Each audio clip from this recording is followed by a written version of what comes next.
good with y'all? I'm Ascent, and by the end of this video, you'll understand failure through a whole different perspective. Now, what is failure? Majority of people believe failure is a bad thing when it's actually one of the most positive signs you could get. Failure does not mean you automatically lost. Let's get that out of the way. Just because you failed at something does not mean you are a loser. In fact, what matters more than the failure itself is what follows. Now let's say, for example, I tried my best at saving money to buy my dream car, which is a goal that a lot of us have, right? And I so happened to not follow the plan on one given day throughout the 6-month plan I had set for myself. That would not be considered a failure. Let's dive deeper.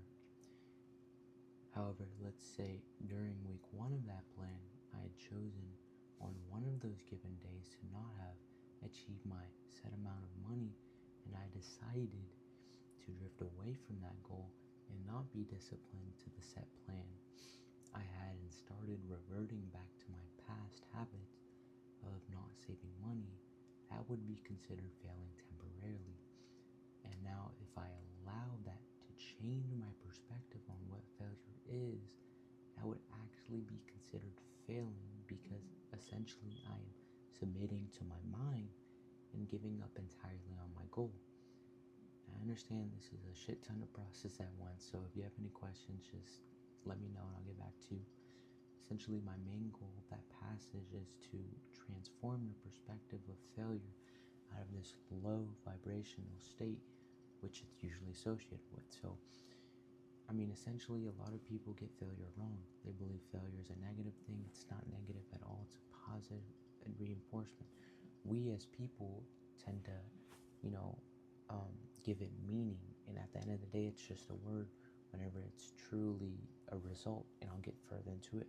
So, now let's get into how to shift your perspective on failure itself. Whenever we believe failure is the lack of something, we operate from an emotional standpoint that is set inside of fear. However, when we let go of the end result entirely and allow ourselves to focus on the process in which gives us our desired goal, we tend to view failure entirely differently. Now, once you can accept and realize that failure is our only way of receiving feedback to whatever it may be that you're doing, you start to transform failure and turn it into a data point of reference.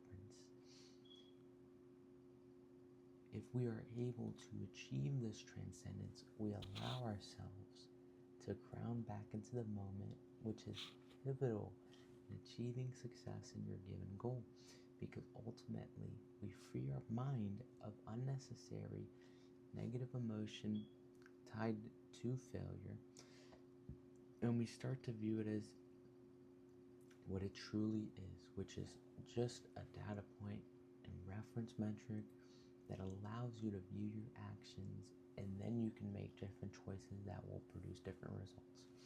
And so once you're able to truly tap into the shift of perspective, you essentially let go of all things negative you once associated with the word. You start to view the process as something that is part of the process. Failure is part of the process. It's not even fail. Guys, what are you scared of failing from? What are you scared of? If you allow fear to dictate your entire life, you're not going to achieve anything. Let's get to the point. Let's get straight and let's be honest. Now, if you let go of this fear that you're usually grounded into, that, it's not your fault, it's just kind of what society imprints on you. If you finally let go of it, you allow yourself to truly get back into the process, get back into the moment, and essentially achieve everything you have. Now, obviously, it's not that easy. This is one part of the whole bit of it, but once you finally let go of that, it's extremely freeing. And just try it. Let me know how it goes. If you feel like my way isn't helping you, go back to what you're already doing, procrastinating. If you guys have any questions, feel free to comment. This is Sent, and I'm out.